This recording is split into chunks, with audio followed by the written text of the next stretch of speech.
Create your own warehouse management program for 756 items.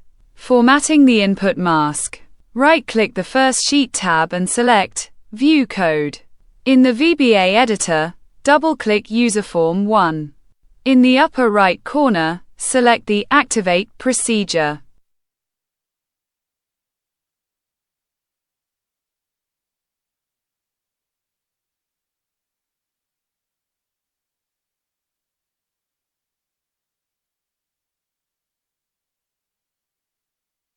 Enter the code from the video description into the Activate procedure.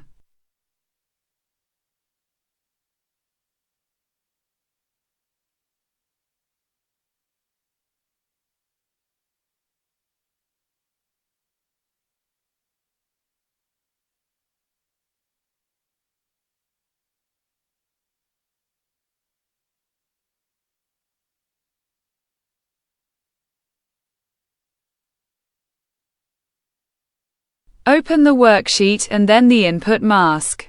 The formatted mask will be displayed.